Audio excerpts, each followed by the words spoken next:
The video illustrates step by step the placement of the reverse type of rapid palatal expander appliance. The procedure begins with the passive placement of the appliance in the mouth of the patient without cement to verify its adaptation. The patient then is asked to clench his teeth for a few minutes so as to eliminate any internal tension and ensure that the expander screws correspond exactly to the initial design.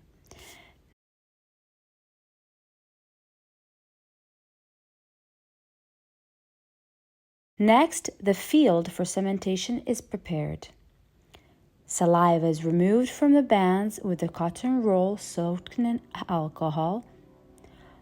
A dual cure cement is prepared that has both chemical hardening and is also light cured. After that, the cement is carefully applied to both bands. Finally, the appliance is carefully repositioned in the mouth to ensure a correct position of the bands and the perfect support of the anterior parts, which are essential to restore the occlusal plane expected by the design. After positioning the appliance, any residual cement is removed using a cotton roll.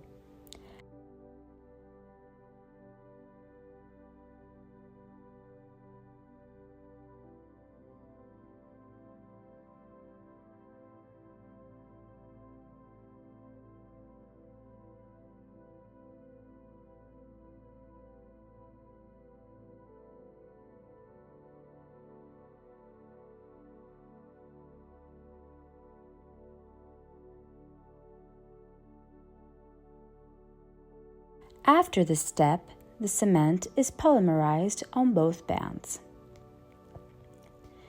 The appliance is fixed in the mouth using two guide bushings, which serve as a reference point for the insertion of the bone screws. We do a small amount of local anesthesia and administered beneath the anterior guide bushings. Since bone tissue lacks nerve endings, it is sufficient to desensitize only the mucosa. Each screw is composed of two parts, an internal portion which enters the bone, and an external guide, which does not penetrate the bone and can be safely handled. The screw is first positioned manually using the fingers and then inserted with a micromotor or a manual ratchet. The depth of insertion is predetermined. In fact, it is sufficient to bring the driver into contact with the guide bushing. The driver is then removed with gentle oscillating movements.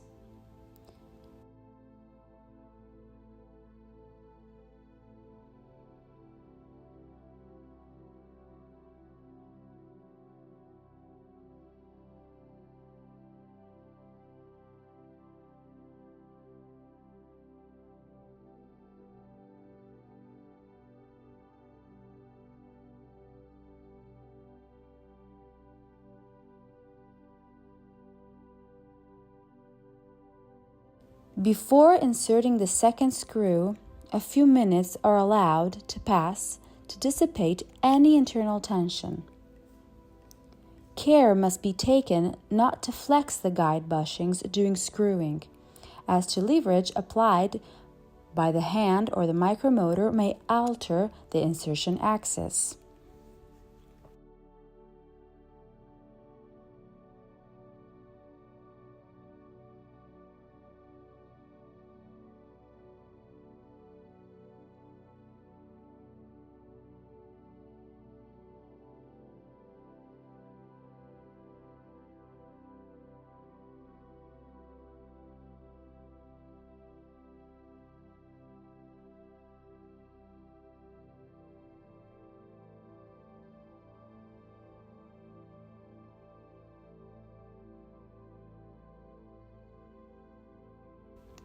Using a small screwdriver, the internal screw that connects the two components of the bone screw is unscrewed. This screw is securely held by the screwdriver, making accidental loss during the procedure unlikely.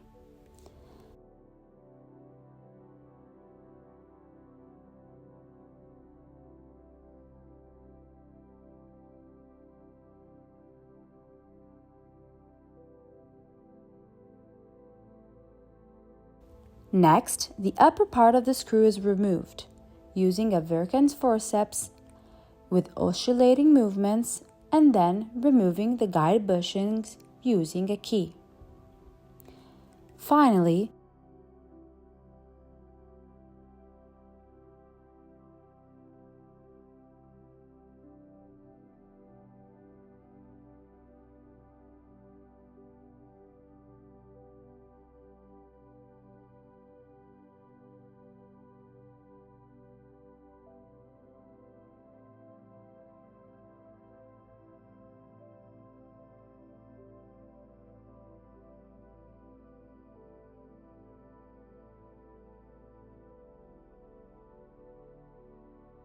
the cap bushings are inserted, which have the same thread as the guide bushings and connect externally to the outside of the device. Inside, through the same hexagonal hole, the mini screw is reinserted to block the cap bushing to the interosseous screws, thus preventing both the sinking of the device into the mucosa and its lifting with respect to the screws. During the preliminary phase, it is essential to pay close attention to avoid any flexion of the guide bushings. If this step is not performed carefully, difficulty may arise in aligning the interosseous screws with a small locking screw, since all components must be perfectly coaxial. A minimal amount of attention during the insertion of the interosseous screw is enough to avoid this risk. Once all the components have been reportedly tightened, the two anterior supports can be removed as they are no longer necessary.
If it becomes necessary to remove the appliance due to replacement, a modification, or the dissemination of a band, it is sufficient to remove the final screw connecting the cap bushing.